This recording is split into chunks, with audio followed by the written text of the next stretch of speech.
कौन है झूठा कौन है। तो हज़रत इब्राहीम अलैहिस्सलाम ये था। अब इल्मी जो दलाइल देने थे तौहीद पर, इनको याद कर ले, इंशाल्लाह क़यामत तक अल्लाह के फजल से कोई बंदा आपको गुमराह नहीं कर सकता। जब सारा मामला तय हो गया, हजरत इब्राहीम अलैहिस्सलाम ने अल्लाह की तौहीद पर मुनाजरा किया। तो ये मुनाजरा करना अंबिया की सुन्नत है। हजूर अलैहिस्सलाम ने भी मुनाजरा किया, आगे फिर जाके हमारे नबी पाक ने मुबाहला किया। जब कोई बंदा दलाइल को ना माने, उस पर फिर आगे जाके मुबाहला होता है। जो सच्चा होगा वो बच जाएगा, जो झूठा होगा वो मर जाएगा। तो हज़रत इब्राहीम अलैहिस्सलाम के बारे में अल्लाह का कुरान बयान करते हैं, अलम तरा इलल्लज़ी हाज्ज इब्राहीम फी रब्बिही अन आताहुल्लाहुल मुल्क। क्या आपने उस शख्स को नहीं देखा? अलम तरा, अल्लाह अपने हबीब से कह रहे हैं। इब्राहीम अलैहिस्सलाम का जमाना तो कब का गुजर चुका, सदियां गुजर गई। रब सदियों बाद कहता है अलम तरा, मेरे हबीब आपने नहीं देखा। ये सफामिया है, आगे मुखातब है। माना क्या बना, कोई देखे ना देखे मेरे हबीब तुम ही तो देख रहे थे। आप तो गवाह हैं ना उस बात पर कि उस बंदे ने इब्राहीम से आकर झगड़ा किया जिसको मैंने बादशाह दी हुई थी। कहां से लेकर, जहां से सूरज तलू होता है, जहां जाके इतना बड़ा बादशाह नमरूद। अच्छा जी, अब पहली दलील दी इस काल इब्राहीम, हजरत इब्राहीम अलैहिस्सलाम ने पहली दलील दी। फरम नमरूद तू कैसे खुदा हो सकता है?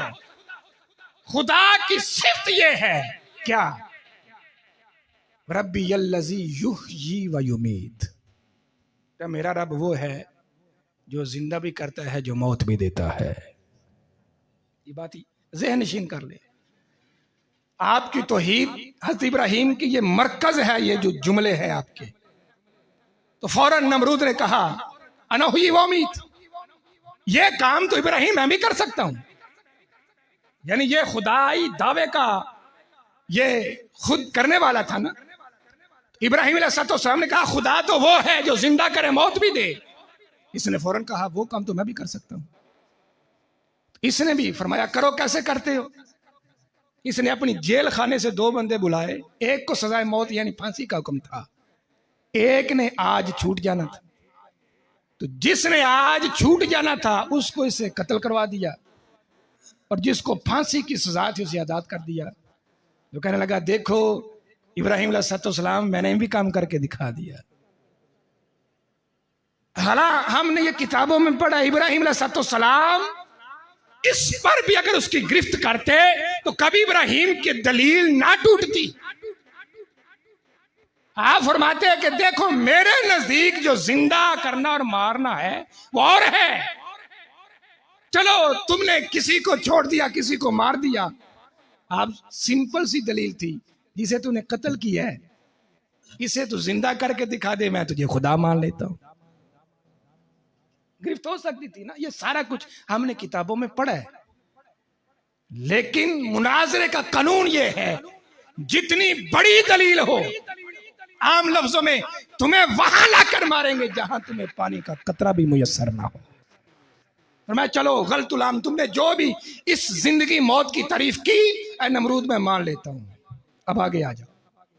अच्छा जी, एक दलील हालांकि टूटी नहीं, आपने मौका दिया, बड़े मैदान में ले गए। आ जाओ आगे। जब आगे आए काला इब्राहीम अलैहिस्सलाम ने इन्नल्लाह याति बिशम्सि मिनल मशरिक, फरमाया नमरूद मेरा रब वो है जो अज़ल से सूरज को मशरक से निकालता है, मगरिब में गुरूब करता है। अगर तू खुदा है फाति बिहा मिनल मगरिब, सूरज को मगरिब से निकाल तो इसको मशरिक में गुरूब कर दे। बात समझ आ रही?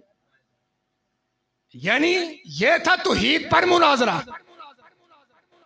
तो यहां पर भी वो नमरूद कह सकता था इब्राहीम कि मशरक से सूरज तो मैं ही निकाल रहा हूं, अगर तुम्हारा रब सच्चा है तो तुम सूरज मगरिब से तलू करो। ये कह सकता था, लेकिन मुफस्सिरीन किराम ने फरमाया कि ये जो नमरूद था ना, मिसाल के तौर पर उसकी उम्र 30 साल है, 40 साल है। तो मुनाजरे के लिए जो इब्राहिम अलैहिस्सलाम ने कहा था ना, सारी दुनिया को बुलाओ, जितने को बुला सकते हो, उसमें कुछ बाबे 100 साल के भी थे, कोई 200 साल के भी थे, कोई 250 साल के भी थे। अगर नमरूद ये दावा करता कि मैं ही सूरज को मशरिक से निकालता हूं, तो फिर वो लोग बोल पड़ते, नमरूद अब सिर्फ तुझे जूतों की कमी है कि जब तू नहीं था तो सूरज फिर भी मशरक से तलु होता था। तुम्हारी ये दलील दुरुस्त नहीं है। लेकिन क्या हुआ, रब फरमाता है फबूही तल्लज़ी कफर, नमरूद को यहां भी दांतों की खानी पड़ी, मबहूत हो गया। अब सिर्फ इस तौहीद को मोड़कर मैं आपको यह समझाना चाहता हूं, तौहीद असल है क्या। इब्राहिम अलैहिस्सलाम ने पहली दलील दी, याति बिशम्सी मिनल मशरिक फाति बिहा मिनल मगरिब। फिर आप कहने लगे अल्लाह वो है जो जमीन को, जो मुर्दे को जिंदा करता है, मारता है। अब यहां पर 3 चीजें याद रख लें, अपने मौजू को समेटते हैं। एक है अल्लाह के आशिक, एक है अल्लाह के दुश्मन। यानी एक उसके अपने है, एक अपोजिशन है। एक तबका वो है हम में जो कलमा पढ़ के कहता है नहीं अल्लाह है, अल्लाह के अलावा जो कुछ है वो सारे का सारा गैर है। तो ये सारी तौहीद उनकी तौहीन में बदल जाती है, ये कभी तौहीद नहीं रह सकती। तौहीद को समझने के लिए यह कायदा अपने ज़हन नशीन कर ले, एक अल्लाह के दोस्त हैं और एक अल्लाह के, बात समझ आ रही, दुश्मन।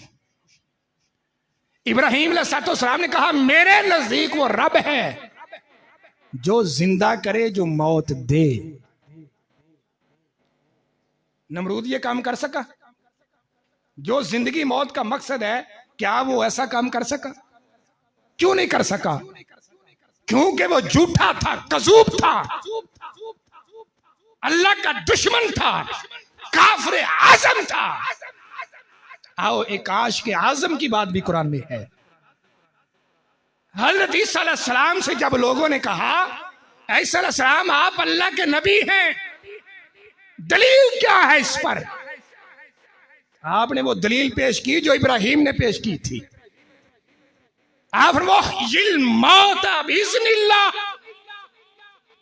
आपने लफ्ज मौता ये जमा मुजारे है, फरमाया कोई ये ना समझे ईसा अलैहिस्सलाम एक मुर्दे को जिंदा कर सकते हैं। मौता फरमाया लाख मुर्दा हो। फिर ये भी आपने सवाल का जवाब दिया, आज नहीं, मिसाल के तौर पर अगर मैं आप ऐलान कर रहा हूं तो मतलब यह है मिसाल के तौर पर मैंने जुमे को यह ऐलान किया कि मैं मुर्दों को जिंदा करता हूं, तो मैं हफ्ते को नहीं कर सकता, या इतवार को नहीं कर सकता, सोमवार को नहीं कर सकता।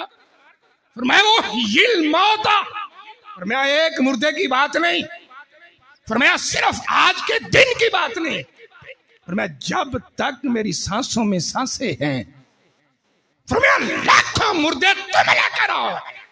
अल्लाह के फजल से लाखों को जिंदा करना ईसा का काम है। इब्राहिम अलैहिस्सलाम ने खुदा होने की दलील क्या दी कि जो मुर्दे को जिंदा करे वो खुदा है। यहां तो हजरत ईसा अलैहिस्सलाम माज़अल्लाह खुदा बन गए। आगे आपने शिरक की जड़ें काटी। ओह यिल मौत अबिज़निल्लाह, अल्लाह जिंदा करता है तो अपनी मर्जी से, अल्लाह मारता है तो अपनी मर्जी से, वो मुस्तकिल बिलजात है, किसी से पूछता नहीं। फरमाया अगर ईसा जिंदा करते हैं तो रब की मर्जी से करते हैं। मत समझो इस कायनात में सिर्फ एक ही जात जिंदगी मौत देती है, फरमाया उसकी अता से उसके बंदे भी जिंदगी मौत देते हैं। तो नमरूद से ये काम क्यों ना हो सका? तो रब की तरफ से आवाज आई, वो काफिर है, मेरा दुश्मन है, तो या अल्लाह फिर ईसा क्यों जिंदा करते हैं, मारते हैं? और मैं अगर ईसा ऐलान करें तो फिर मेरी ईसा की क्या बात है? फरमाया तुम्हें यही तो समझाना चाहता हूं, जो दुश्मन हो उन्हें कुछ नहीं दिया जाता, जो दोस्त हो स्वाए सजदे के सब कुछ अता कर देता हूं। ये तो ईद थी। या अलैहिस्सलाम को ये मायार क्यों दिया? मैं इसलिए कि ईसा तो मेरे अपने हैं। तो समझो जिसके नबी इतनी पावर रखते हैं, उन नबियों के खुदा में पावर कितनी होगी। फरमाया जिसके बुत इब्राहिम के कुल्हाड़े से अपना दिफा न कर सके, उनके खुदा अपने आप को ना बचा सके। इधर खुदा के बंदे देखो, मारता रब है, जिंदा अल्लाह के नबी करके दिखा रहे हैं। फिर आपकी दूसरी दलील क्या थी? फरमाया तू सूरज को मशरिक से तलू कर दे, मगरिब से तलू कर दे।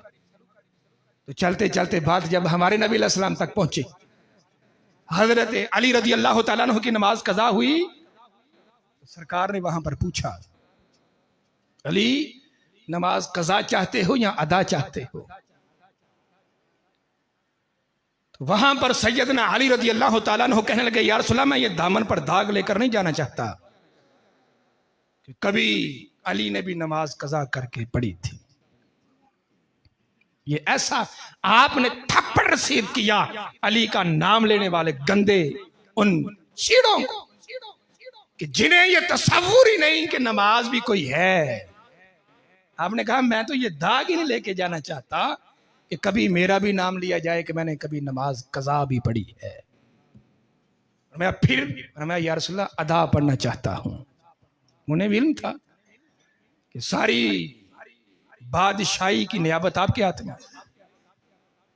तो सरकार दो आलम सल्लल्लाहु अलैहि वसल्लम हज़रत अस्मा बिन्त उमैस इसकी रावी हैं। हजूर ने सूरज को इशारा किया, सूरज वापस। गुरूब सूरज था ना। इब्राहिम अलैहिस्सलाम ने दलील दी, मेरे नजदीक वो खुदा है जो सूरज को मगरिब से तलू करके मशरिक तक ले आए।